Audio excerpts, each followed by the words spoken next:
savez combien d'hospitalisations pour Covid il y a eu en Mayenne ces derniers jours? 0. Il n'y a pas une seule région au monde qui a été frappée de plein fouet et qui voit recommencer une épidémie qui flambe. Pas une région de toute la Terre. Donc il faut arrêter encore une fois les raccourcis.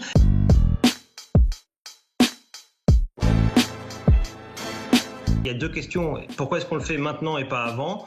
Bon, ça c'est une question. C'est vrai qu'il n'y a absolument aucun argument pour se dire maintenant il faut le faire alors qu'avant il fallait pas le faire. Il n'y a absolument aucune évolution qui fait qu'on devrait changer de braquet maintenant. Et l'autre question, c'est pourquoi est-ce qu'on fait ça? Est-ce que c'est vraiment justifié d'obliger, de forcer tout le monde à porter un masque, même quand il va, je sais pas, à la librairie et qu'il y a 2 clients à l'intérieur? Bon, ça c'est deux questions. Le virus circule et parfois il inquiète en Mayenne, en Gironde, dans les Bouches-du-Rhône. On ne peut pas recommencer à sortir des informations comme ça en permanence sans les analyser. C'est très pénible. En Mayenne, il circule. Bien sûr, il circule. Il y a eu une dizaine de clusters trouvés. Vous savez combien d'hospitalisations pour Covid il y a eu en Mayenne ces derniers jours? 0. Donc il faut arrêter de dire ça repart. On l'a dit tout à l'heure, ouais. Non mais attendez, il faut arrêter. Évidemment, on teste beaucoup, il y a des clusters, on sait que le virus circule. C'est pas une nouveauté, personne pensait qu'il allait mourir. Il n'y a pas une personne sensée qui s'est dit tiens, allez, fin mai, terminé, le virus est mort. On pensait peut-être que l'été allait faire disparaître le virus, c'était une des hypothèses sur la table. Oui. Allez, allons-y. C'est bon. On est tous d'accord que c'est pas le cas. La question, c'est est-ce que ça va replamber? Est-ce qu'il y aura des contaminations massives? Pas du tout. Pour l'instant, c'est pas du tout le cas. Tous les jours, toutes les semaines, le nombre d'hospitalisations baisse. Alors, ça veut pas dire qu'il faut se relâcher complètement. Je suis d'accord avec tout le monde.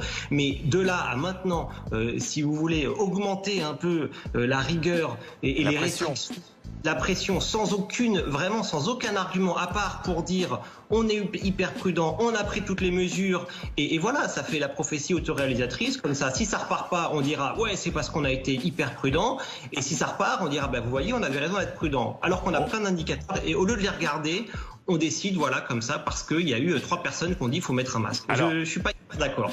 Non mais on voit bien que les médecins ne sont pas d'accord entre eux. De toute façon, c'est le cas depuis le début de ce virus et c'est pour ça qu'on essaie d'y voir plus clair. Laurent Neumann, on voit bien que il y a d'un côté des médecins qui disent il faut y aller, le port du masque, attention, on s'inquiète du virus qui circule, de ces jeunes qui font pas attention. Et puis de l'autre, ce professeur qui rappelait, il a raison, que le nombre de morts ne cesse de baisser et que c'est plutôt le calme plat dans les services de réanimation. D'abord, je vais pas arbitrer entre les médecins. Bien sûr. 2, j'ai un avis personnel. Pourquoi Jean Castex décide de faire ça? 2, j'ai un avis personnel, c'est qu'on aurait dû imposer le port du masque dans les lieux clos et même dans l'espace public dès le début des confinements, mais c'est un avis personnel et je ne suis pas médecin. J'ajoute quand même une autre question, c'est qu'on peut se poser la question de savoir pourquoi à l'époque où il n'y avait pas de masque, on est tombé aussi sévèrement sur le gouvernement en disant on n'a pas de masque et maintenant qu'on en a, pourquoi les Français ne veulent pas les mettre? Pardon, c'est une question qu'on a quand même le droit de se poser. Si vous prenez le transport en commun, les Français mettent le masque. Eh bien, interrogez les chauffeurs de bus, les contrôleurs dans les trains, vous verrez qu'il y a une proportion non négligeable de gens qui ne les portent pas. Regardez ce qui s'est passé à Bayonne. Regardez ce qui s'est passé à Bayonne. Vous avez vu, ça c'est très mal terminé. Vous parlez d'un cas exceptionnel. Et puis, dernière chose, quand on compare le comportement des Français à d'autres de nos voisins européens, ici, il faut rendre les choses obligatoires, sinon on ne les applique pas. Vous prenez à juste titre l'exemple des transports. Dans les transports, on l'applique parce que c'est obligatoire. Dans les autres cas où on a dit c'est recommandé, on ne l'applique pas avec la même précision. Vous n'êtes pas d'accord avec cette analyse? Non. Ce que vous venez de dire, c'est pas bien ce que vous venez de dire. Vous venez de dire comme les Français sont pas sages, il faut les forcer, il faut les obliger. C'est pas bien de dire des choses pareilles. Je veux dire, les gens respectent énormément les choses, on infantilise complètement, on culpabilise, on sort dans la rue, ça n'a rien à voir avec ce qui s'est passé il y a 6 mois. Il y a plus de lieux clos avec des grands rassemblements qui sont autorisés. Alors engueuler les gens parce qu'il y en a 2 qui n'ont pas mis le masque à la librairie, c'est pas une bonne idée. Ça sert à rien de faire ça, je pense, d'engueuler les Français et de dire ouais, c'est pas comme les voisins qui eux, ils sont bien disciplinés. Bon, excusez-moi, les Allemands étaient très bien disciplinés. Bon, je ne sais pas ce qui va se passer pour eux. Personne dit que l'épidémie est finie chez eux. Bien au contraire. Donc, il faut arrêter d'engueuler les gens. Nathalie Chuc, vous avez dit, c'est pas bien, c'est pas comme les autres pays où les gens sont bien. C'est Laurent Neumann qui a fait la leçon. C'est un constat. Nathalie Chuc. Moi, j'ai pas le même. Moi, j'ai pris le train, je prends le train et j'ai vu des gens masqués. Alors, il y a toujours, sur 300 personnes, il y a toujours une personne qui ne va pas respecter. Mais dans tous les pays du monde, même en Chine. Non, mais Olivier, c'est obligatoire dans le train et c'est assorti d'une amende.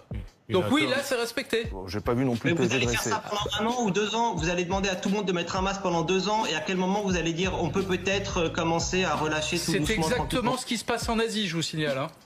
Non, attendez, en Asie, ça n'a rien à voir. Toutes les régions qui ont été frappées de plein fouet, il n'y a pas une seule région au monde qui a été frappée de plein fouet et qui voit recommencer une épidémie qui flambe. Pas une région de toute la Terre. Donc il faut arrêter encore une fois les raccourcis. Certains ministres nous ont dit qu'on sera masqué dans le métro jusqu'au vaccin. Alors si on n'a jamais de vaccin, si le vaccin n'arrive jamais... Il n'y aura pas de vaccin dans un futur proche. On va arrêter de mentir.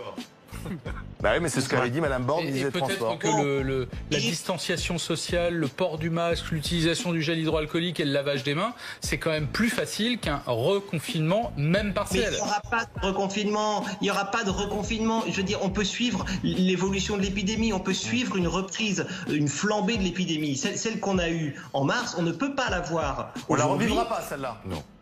On n'aura pas un truc, on la verra venir et on pourra reprendre des mesures de distanciation et à ce moment-là, être un petit peu plus comme ça rigoureux là-dessus. Mais le faire au cas où, dans l'attente, alors qu'il est très probable que certaines régions ont une immunisation suffisante, je suis désolé, ça n'a pas de logique et ça n'a pas de cohérence.